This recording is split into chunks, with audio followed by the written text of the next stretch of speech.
जयंत पाटलांनी एक आरोप केला आहे, गौप्यस्फोट म्हणावा लागेल की शरद पवारांनी जी बैठक बोलवली होती ती अजित पवारांना अध्यक्ष करण्यासाठीच बोलवली होती, मात्र तेव्हा अजित पवार मला अध्यक्षपद नको असं म्हणाले.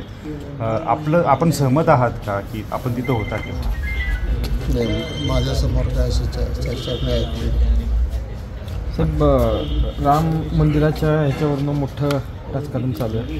तर संजय राऊत काही वेळापूर्वी म्हणालेत की आता भाजपनं फक्त प्रभू रामचंद्रांनाच निवडणुकीत उभं करायचं बाकी ठेवलं आहे.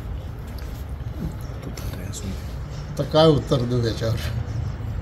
संजय राऊत असं आहे, मोठे नेते आहेत ते असे वेगवेगळ्या प्रकारचे स्टेटमेंट करत असतात, सल्ले देत असतात.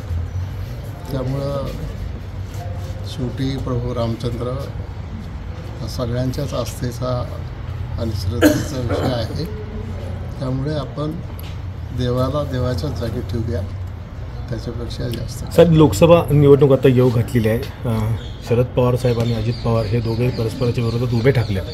एकंदरीतच घड्याळ चिन्ह नेमकं शरद पवार गटाला मिळेल का अजित पवार गटांना मिळेल, याबाबत आपण कसं बघता याच्याकडे?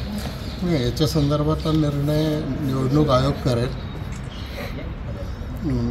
त्यामुळं अन्य कोणाला काही त्याच्या संदर्भात काही वेळ पुन्हा एकत्र येतील मला तसं काही वाटत नाही, आणि याचा निर्णय निवडणूक आयोग करेल. पण राज्यात वेगवेगळ्या पद्धतीने साहेब, अजित पवारांचे जे विश्वासू होते संजोत वाघेरा यांनी आज उद्धव ठाकरे गटामध्ये प्रवेश केला आहे. खूप मोठा धक्का हा अजित पवारांना आहे. खूप विश्वासू होते. आपण कसं पाहता, पुणे जिल्ह्यामध्ये किंवा मावळमध्ये याचा खूप मोठा फटका राष्ट्रवादीला अजित पवार गटाला बसू शकतो? नाही, संजोग वाघेरे हे पिंपरी चिंचवडचे महापौर होते, पक्षाचे अध्यक्ष होते, आणि आता तिथं नवीन नेतृत्व तयार झालेलं आहे.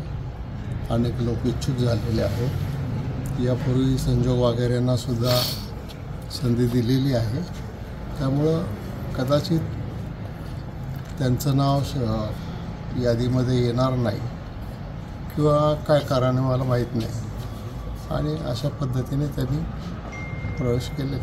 साहेब, जिगावमधला जो प्रकल्प आहे, जे धरण आहे, जिगाव प्रकल्प ज्याला म्हटलं जातं, त्यावरून एकनाथ खडसेंनी अजित पवारांवर खूप मोठा आरोप केला आहे. भ्रष्टाचाराचा आरोप म्हणावा लागेल याला.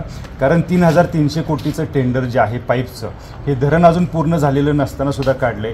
हे येणाऱ्या लोकसभा निवडणुका किंवा विधानसभा निवडणुका बघता ठेकेदारांना खुश करण्यासाठी हा प्रयत्न आहे, असं त्यांनी आरोप केला आहे. नाही, त्याचं उत्तर अजितदादाच देतील. मला काही या विषयाच्या संदर्भात काही माहिती माझ्याजवळ नाही, आणि त्यामुळं तुम्ही हा प्रश्न अजितदादांना विचारा. धन्यवाद. देश विदेशातील प्रत्येक घडामोडींचे लाईव्ह अपडेट मिळवण्यासाठी आता साम टीव्हीच्या सर्व सोशल मीडिया प्लॅटफॉर्मला लाईक, फॉलो आणि सबस्क्राईब करा.